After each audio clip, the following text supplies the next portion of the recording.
అలుగు పొంగి పొర్లుతోంది. దీంతో చిట్కుల్ గ్రామంలోని పలు కాలనీలోకి వరద నీళ్లు వచ్చి చేరాయి.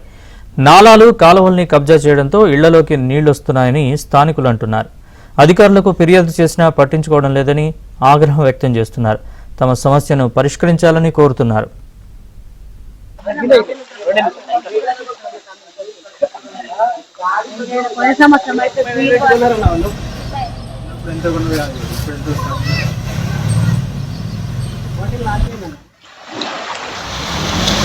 కాలనీ, నాగార్జున కాలనీ, ఓడేఫ్ colony, Parasarathi Nagar, Sri Sai Nagar, Balaji homes, Balaji heights, మళ్ళా కాసా విలాస్, ఈ అన్ని కాలనీలకు వచ్చి గత 10 సంవత్సరాల నుంచి ప్రతి సంవత్సరం ఒక నెల రోజుల పాటు వర్షంగానే ఉంటున్నాయి. ప్రతి ఇల్లు ఆల్మోస్ట్ 5 నుంచి 6 కాలనీలు కంటిన్యూ మునుగుతా ఉన్నాయి.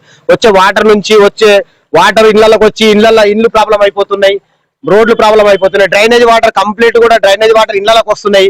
నాళలు మొత్తం పొంగి పొరుతా ఉన్నాయి. అధికారుల దృష్టి తీసుకుపోవడం, వాళ్ళు రావడము, చూడడం, పోవడం తప్ప అంత మించి ఇక్కడ వీళ్ళు చేసేది అయితే ఏమీ లేదు. ఇక్కడ మినిమం ఒక 14 కాలనీలు ఉన్నాయి. అయితే ఇప్పుడిప్పుడే ఇది నిర్మాణం జరుగుతున్న కాలనీలు కాబట్టి ఇక్కడ 10 సంవత్సరాల నుంచి కూడా గతంలో ఇండ్లు లేనప్పుడు కూడా ఒక కాల్వ ఉండే, దాని నుంచి వెళ్ళిపోతుండే, ఎవరికి ఇబ్బంది కాకుండా. ఇప్పుడు ఆ మొత్తం ఆ కాలనీ సరౌండింగ్ లో మొత్తం కాలనీలు ఏర్పడ్డాయి. దాని తర్వాత కూడా ఎప్పుడు అయినా ఇదే పరిస్థితి ఉంటుంది మాకు.